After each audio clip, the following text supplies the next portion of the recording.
الكريم قال النبي صلى الله تعالى عليه وسلم خيركم من تعلم القرآن وعلمه أو كما قال عليه الصلاة والسلام۔ پہلی بات یہ ہے جی کہ انشاءاللہ عشاء کی نماز اپنے وقت پر ہوگی، وقت 7:15 ہے۔ عشاء کی نماز انشاءاللہ اپنے وقت پہ 7:15 بجے ادا کی جائے گی انشاءاللہ، کیونکہ ہمارے پروگرام ہوتے ہیں اور لمبی دیر چلے جاتے ہیں، اور حتیٰ کہ دیکھنے کو یہ آیا ہے کہ لوگوں کی فرض نماز بھی رہ جاتی ہے۔ اب ایسے پروگراموں کا کیا فائدہ؟ ہمارے پروگرام اور ہمارے یہ جو جمع ہونا ہے، اس کا حسن ہی یہ ہے کہ اس مجمع کے اندر اللہ رب العزت کا حکم زندہ ہو۔ تو انشاءاللہ عشاء کی نماز اپنے وقت پہ ادا ہوگی۔ میرے محترم دوستوں اور بزرگوں، جامعہ مسجد بسم اللہ اس کا ایک سفر اور آغاز شروع ہوا۔ وقف کرنے والوں نے اپنی زمین کو اس خانہ خدا کے لیے وقف کیا۔ مسجد کو اللہ کا گھر کہا جاتا ہے۔ کیا کہا جاتا ہے؟ اللہ کا گھر۔ مسجد کی نسبت جو ہے یہ بیت اللہ کے ساتھ ہے۔ کس کے ساتھ ہے؟ اور حدیث کے اندر آتا ہے جس وقت کل قیامت کو بیت اللہ کو اٹھایا جائے گا، بیت اللہ کو کل قیامت کو جب اس کو اٹھایا جائے گا تو یہ بیت اللہ کہے گا کہ میری بیٹیوں کو بھی میرے ساتھ اکٹھا اٹھایا جائے۔ اور بیت اللہ کی بیٹیاں یہ مساجد ہیں۔ پھر ان مساجد کو بھی بیت اللہ کے ساتھ جب اٹھایا جائے گا تو کہتے ہیں کہ بعض مسجدیں اللہ کی طرف جانے سے انکار کر دیں گی۔ کیا کر دیں گی؟ وہ کہیں گی کہ ہم نہیں جاتی، روئیں گی، گڑ گڑائیں گی۔ اللہ رب پوچھیں گے کہ تم کیوں نہیں جاتی ہو، تم کیوں گڑ گڑا رہی ہو، تم کیوں رو رہی ہو؟ تو وہ مسجد کہے گی کہ میری سواری نہیں پوری۔ مسجد کیا کہے گی؟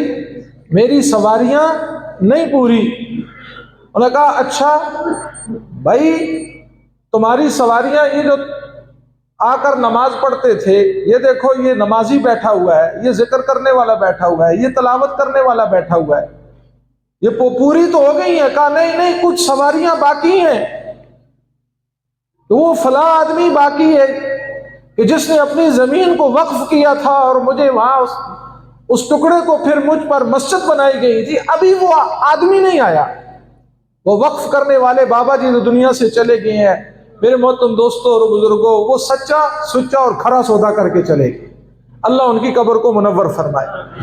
اور یہ پھر یہ اپنی سواریوں کو مساجد پورا کریں گی، ان کی سواریاں پوری ہوگی، اور یہ پھر کائنات میں یہ تبلیغ والے کیا کہتے ہیں کہ مساجد کو 5 اعمال سے آباد کرو۔ کیا کرو؟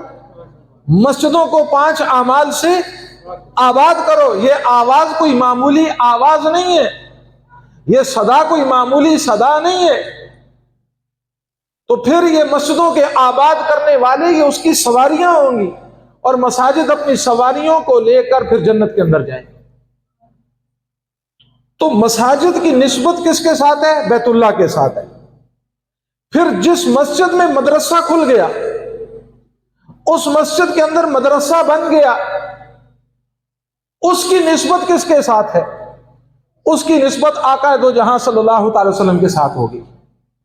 اس کی نسبت وہ پہلا مدرسہ جس کو صفا کا چبوترا کہا جاتا ہے، آقا دو جہاں صلی اللہ تعالی وسلم نے جس کی بنیاد مسجد نبوی کے اندر خود رکھی، اور آپ علیہ الصلوۃ والسلام جس مدرسے کے پہلے معلم خود بنے، اور جس کے طالب العلم سیدنا ابو ہریرہ رضی اللہ تعالیٰ عنہ، جس کے طالب علم حضرت عبداللہ ذوالجبدین، جس کے طالب علم سیدنا سلیمان فارسی۔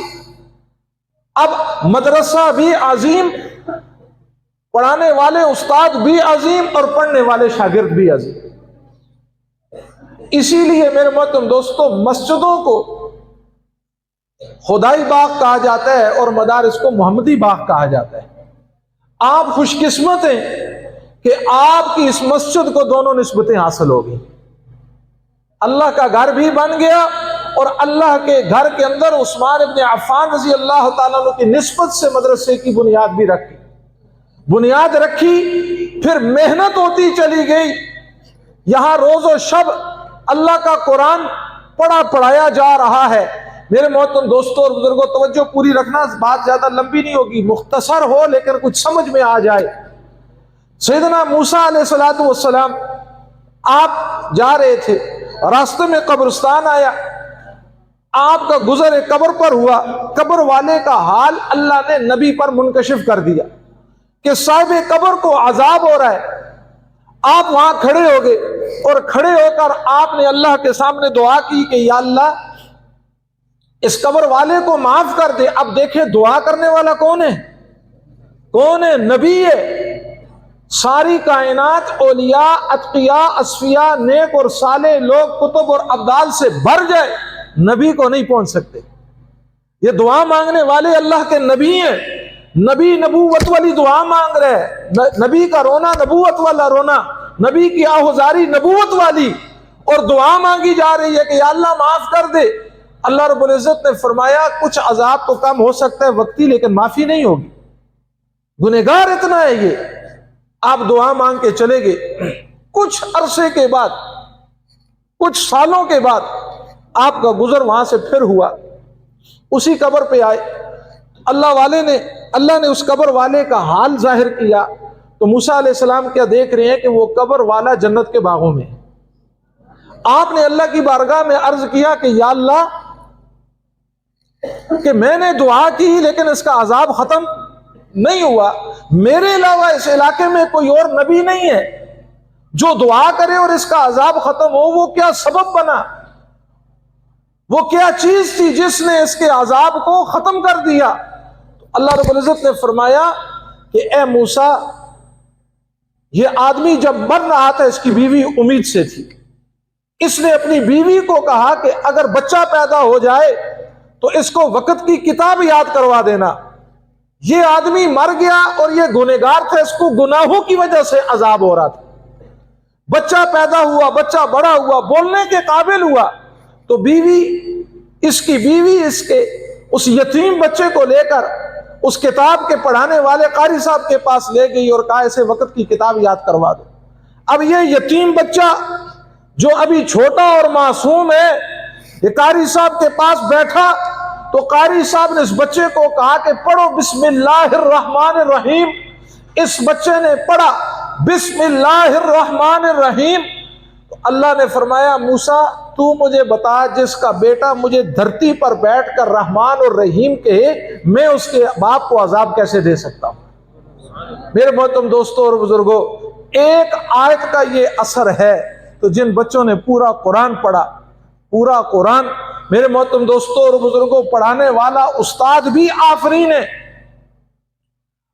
اور پڑھنے والے شاگرد بھی، اس عمارت کو بنانے والوں کا جن کا حصہ ہے وہ بھی، پھر جنہوں نے مدرسے کے لیے یہاں معاونت کی، یہ سب کا حصہ اس کے اندر ہے۔ یہ پڑھا رہے ہیں۔ میرے محترم دوستوں، خدا کی قسم ان کا پڑھنا پڑھانا ہمارے لیے ہماری آخرت کو بنا رہا ہے اور سنوار رہا ہے۔ اللہ ہمیں اس کی قدر کی توفیق نصیب فرمائے۔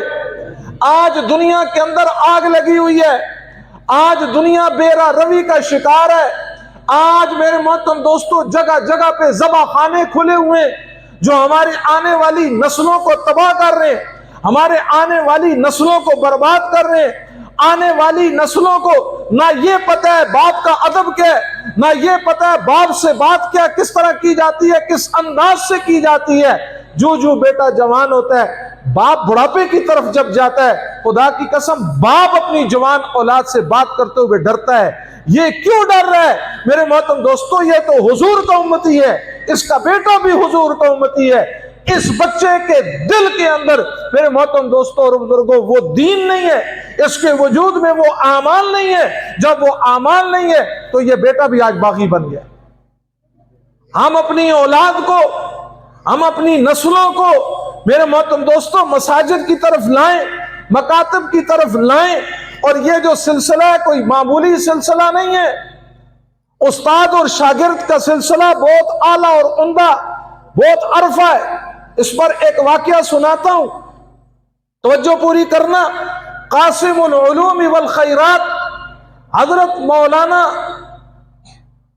قاسم نانوتوی رحمت اللہ علیہ رحمت واسعہ، آپ کے شاگرد، آپ دیوبند کا مدرسہ اور شروع کے دن آپ سے طالب علم پڑھ رہے ہیں۔ حضرت قاسم نانوتوی رحمت اللہ علیہ سبق پڑھا رہے ہیں، آپ کے شاگرد آپ کے سامنے بیٹھے ہوئے ہیں۔ ایک آدمی آیا، اس آدمی نے آ کر حضرت قاسم نانوتوی رحمت اللہ علیہ رحمت واسعہ سے عرض کیا، حضرت صاحب آپ کے والد شدید بیمار ہو گئے اور ان کا پیٹ چالو ہو گیا، آپ جلدی آئیں۔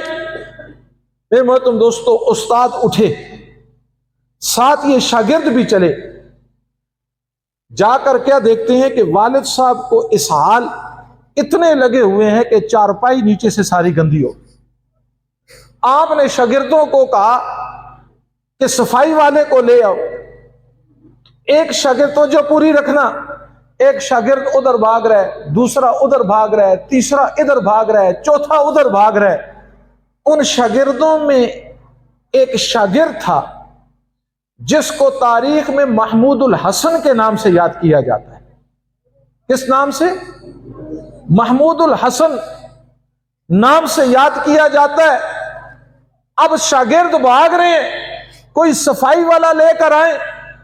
ان شاگردوں میں ایک شاگرد محمود الحسن تھا، وہ بھاگا نہیں، وہ سیدھا چارپائی کے نیچے گیا اور اپنی قمیض کو اتار کے اس چارپائی کے نیچے سے اس کو صاف کرنے لگا، صفائی میں لگ گیا، استاد کے ساتھ لگا ہوا ہے اور صفائی کر رہا ہے۔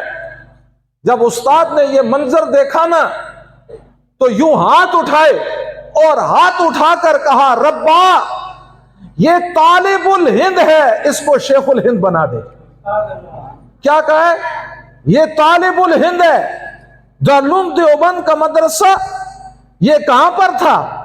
ہندوستان کے اندر تھا۔ اللہ یہ طالب الہند ہے، اس کو شیخ الہند بنا دے۔ یہ استاد نے دعا دے دی، وقت گزرتا گیا، وقت چل رہا ہے، وقت آگے جا رہا ہے۔ آپ کو مالٹا کی جیل ہو گئی، کالے پانی کی سزا ہو گئی۔ حضرت شیخ الہند رحمت اللہ علیہ رحمت واسعہ مفتی محمود الحسن صاحب رحمت اللہ علیہ، آپ وہ قید کاٹ کے آتے ہیں۔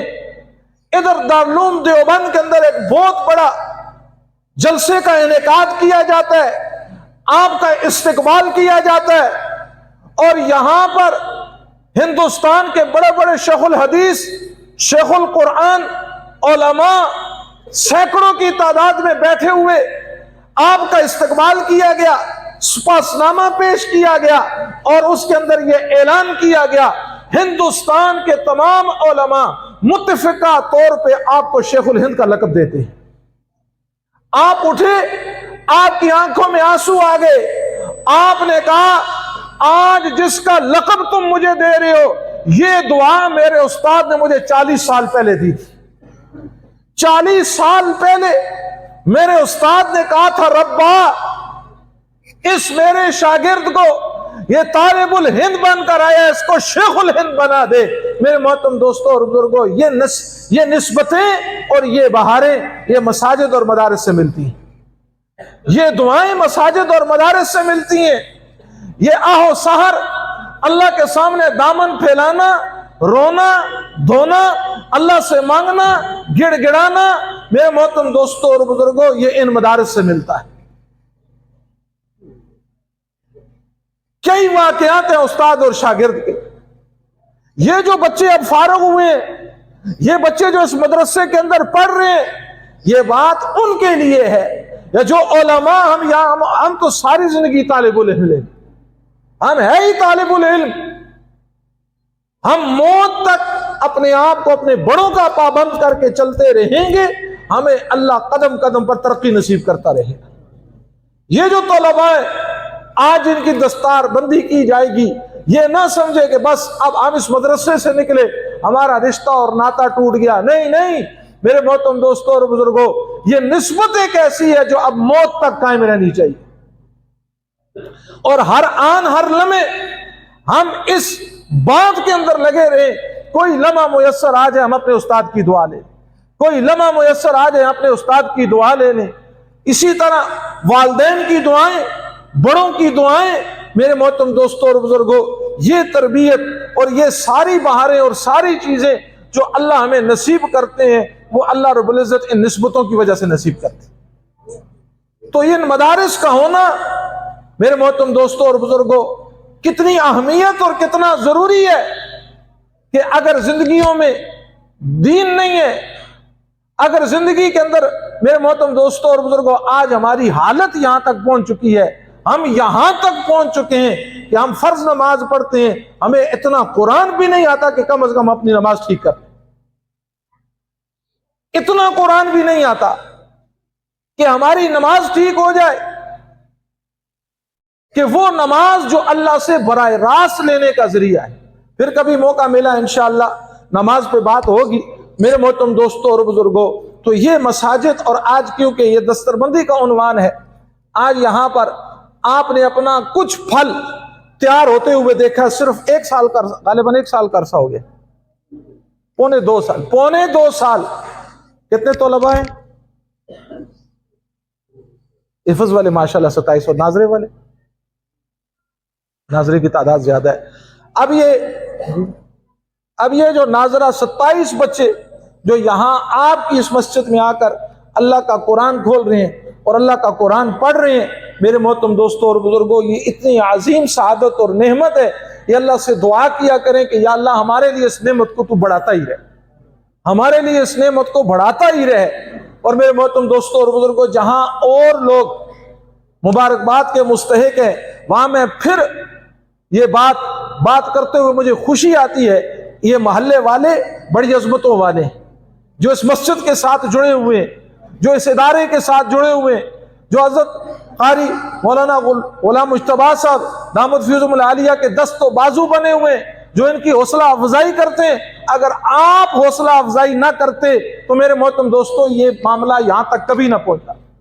یہ پاکستان کے مدارس اور پاکستان کے مکاتب، یہ میں ہر جگہ یہ بات کرتا ہوں، کتنے ملکوں میں اللہ لے کر گیا، کتنی جگہوں پہ اللہ لے کر گیا، اور ہر جگہ پہ ہر ملک میں رہنے والا وہاں کا باشندہ وہ یہی بات کرتا تھا کہ ہمارے بچوں کو لے جاؤ اور جا کر پاکستان کے مدرسوں میں داخل کر دو، ہمارے بچوں کو لے جاؤ اور جا کر پاکستان کے مدرسوں میں داخل کر دو۔ لوگ دعائیں مانگ رہے ہیں، لوگ میرے محترم دوستوں، میرے ساتھ ایک جماعت کے اندر شیخ تھا زمبیا کا، تو بات کرتے ہوئے مجھے کہنے لگا، کہتے ہیں شیخ معین الدین میں نے 6 مہینے لگاتار روزے رکھے۔ میں نے کہا کس لیے تو نے روزے رکھے؟ کہنے لگا 6 مہینے روزہ میں نے اس لیے رکھا، اللہ میرے بچوں کو پاکستان کے مدرسوں میں ویزا دے دے اور پاکستان کے مدرسوں میں جا کر یہ قرآن کی تعلیم حاصل کر لے۔ یہ تو انسان جب باہر نکلتا ہے نا، جب یہاں سے دائیں بائیں جاتا ہے، یا آپ پنجاب کے علاقوں میں چلے جائیں، سندھ کے علاقوں میں چلے جائیں، میرے محترم دوستوں اور بزرگوں، قرآن کو دور کی بات ہے، لوگوں کو مسجدیں خالی ہیں، نماز پڑھنے والا کوئی نہیں۔ ان بہاروں کو غنیمت سمجھیں، ان مساجد کو غنیمت سمجھیں۔ اور میں نے شروع میں یہ کہا تھا، یہ مساجد میرے محترم دوستوں اپنے آباد کرنے والوں کو اپنے ساتھ لے کر جائیں، یہ کوئی معمولی، اور نسبت کس کے ساتھ ہے میرے محترم دوستوں؟ صفا کے چبوترے کے ساتھ ہے۔ بس ایک واقعہ سنا کے پھر بات کو ختم کرتے ہیں۔ تو جو پوری انہوں نے کہا، حضرت ہمیں کیسے پتا چلے گا، ہمیں کیسے پتا چلے گا کہ ہمارا اللہ ہم پہ مہربان، راضی ہے، ہمارا تعلق دین کے ساتھ مضبوط ہے، ہمارا تعلق اللہ کے ساتھ مضبوط ہے؟ وہ کون سا تھرمامیٹر ہے جس سے ہم ناپیں اور اپنے آپ کو پہچانیں کہ ہم کہاں کھڑے ہیں، ہم ایمان کے اعتبار سے کہاں کھڑے ہیں، ہمارا ایمان کون سی سطح پہ ہے؟ سوال سمجھ آ گیا؟ کہنے والے نے کسی اللہ والے سے سوال کیا، حضرت اپنا پتا چل جائے، لوگ تو مولوی کہہ رہے ہیں، لوگ تو تبلیغی کہہ رہے ہیں، لوگ دیکھ رہے ہیں سفر پہ سفر ہو رہے ہیں، ہر سال چلا لگ رہا ہے، گشت بھی ہو رہی ہے، مدارس میں پڑھا بھی رہے ہیں، لوگوں کی نظروں میں ہم حاجی بھی ہیں، نمازی بھی ہیں، تہجد گزار بھی ہیں، لیکن یہ ساری نسبتیں لوگوں کی نظر میں ہیں۔ اپنے آپ کو کس طرح پہچانے کہ ہم کہاں کھڑے ہیں، اپنے آپ کو پہچان کا کیا طریقہ ہے؟ اللہ والے نے کیا جواب دیا؟ اللہ اکبر۔ اللہ والے نے کہا اپنے آپ کو پہچاننے کا طریقہ یہ ہے، اپنی تنہائی کو دیکھ لو۔ اپنی کس کو دیکھ لو؟ اپنی تنہائی کو دیکھ لو، اپنی خلوت کو دیکھ لو۔ ایک ہوتی ہے جلوت، ایک ہوتی ہے خلوت۔ جلوت یہ ہم سب بیٹھے ہوئے ہیں، گھر میں ہم اپنے والدین کے درمیان بیٹھتے ہیں، بیوی بچوں کے درمیان بیٹھتے ہیں، باہر دوستوں کے درمیان ہم بیٹھتے ہیں۔ توجہ پوری رکھنا۔ ایک ہوتی ہے تنہائی، ایک ہوتی ہے خلوت، کہ کوئی بھی نہیں ہے، بند کمرہ ہے، پاس بیوی بھی نہیں ہے، بچے بھی نہیں ہیں، کوئی دیکھنے والا بھی نہیں ہے۔ کہ اپنی تنہائی کو دیکھ لے، اگر تیری تنہائی تیری قابو میں ہے، یہ تنہائی تیری گرفت میں ہے، اور تیری تنہائی یاد الہی میں ہے، پھر مطمئن ہو جا، تو رب والا ہے، تو اللہ والا ہے۔ اگر یہ تیری تنہائی تیری قابو میں نہیں ہے، اس تنہائی میں تو گناہوں کے اندر مبتلا ہے، پھر یاد رکھ لوگوں کی نظر میں تو تبلیغی، لوگوں کی نظر میں تو مولوی، لوگوں کی نظر میں تو حاجی، لوگوں کی نظر میں تو نمازی ہے، پر رب کی نظر میں تو کچھ بھی نہیں ہے، اللہ کی نظر میں کچھ بھی نہیں ہے۔ میرے محترم دوستو، تنہائی جس کی قابو میں آ گئی، اس کی زندگی اس کی قابو میں آ گئی۔ بس آج اگر یہ ایک بات ہم لے کر یہاں سے چلے گئے کہ ہم نے اپنی تنہائیوں کو قابو کرنا ہے۔ آج لوگ کہتے ہیں، ذرا توجہ پوری رکھنا، گھر کا سربراہ باپ ہوتا ہے، باپ گھر میں آیا اور بیوی کو کہنے لگا مجھے انتہائی ضروری کام ہے، میں کمرے میں جا رہا ہوں، اس کمرے میں کسی کو مت آنے دینا۔ بیوی کو ڈانٹ کے کہا، بچوں کو ڈانٹ کے کہا، کمرے میں گیا، اس نے جا کر کمرے کا دروازہ بند کر دیا۔ بیوی سمجھ رہی ہے کوئی ضروری کام کر رہا ہے، بچے سمجھ رہے ہیں ابا جان والد محترم کوئی ضروری کام کر رہے ہیں، اور یہ اس بند کمرے میں 4 گھنٹے رہا، اور 4 گھنٹوں میں یہ موبائل کھول کے گندگی کے اندر مبتلا رہا۔ 4 گھنٹے یہ گندگی کے اندر مبتلا رہا، 4 گھنٹے اس نے رب کی نافرمانی کی۔ اب 4 گھنٹے کے بعد یہ گھر کا سربراہ 4 گھنٹے کے بعد جب یہ اپنے کمرے کا دروازہ کھولے گا، اور دروازہ کھول کے جب یہ باہر آئے گا، میرے محترم دوستو، اس والد کے وجود کے ساتھ بدبو باہر آئے گی۔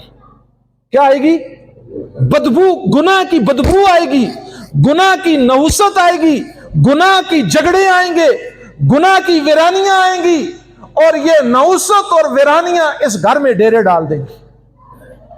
اس گھر میں نحوست پھیلے گی، گناہ کی بدبو پھیلے گی۔ اب یہ باپ لاکھ کسی عالم سے جا کر دعا کروا رہے، دعا کرو میرا بیٹا نیک ہو جائے۔ ارے جس کا باپ 4 گھنٹے گناہ گزار کر جب باہر نکلے گا، اس کے بیٹے کی زندگی میں خاک دین آئے گا۔ جس طرح سمندر ہے نا، سمندر سخت گرمی ہو، اور جب سمندر سے ہوائیں چلتی ہیں تو ان ہواؤں کے ساتھ کیا آتا ہے؟ ٹھنڈک آتی ہے، گرمی دور ہوتی ہے۔ اب ایک والد وہ ہے جو کمرے کے اندر گیا، کمرے کو بند کر دیا، اور رب کے سامنے دامن پھیلا کر بیٹھ گیا، اور اپنی جبیں رب کے سامنے سجدے میں ڈال رہے، اور 4 گھنٹے اللہ کے سامنے گڑ گڑا رہے اور رو رہے، اپنی اولاد کے لیے مانگ رہے، اپنے عزیز و اقارب کے لیے مانگ رہے، اور رب کے سامنے دامن پھیلا رہے، رات کی تنہائیوں میں اللہ کو منا رہے۔ میرے محترم دوستوں اور بزرگوں، اولاد پودے اولاد کیا ہے؟ پودے۔ پودوں کو پانی نہ ملے تو پودے کیا ہو جاتے ہیں؟ مرجھا جاتے ہیں۔ اولاد پودے ہیں، والدین اس کے مالی ہیں، ان کا پانی تہجد کی نماز ہے۔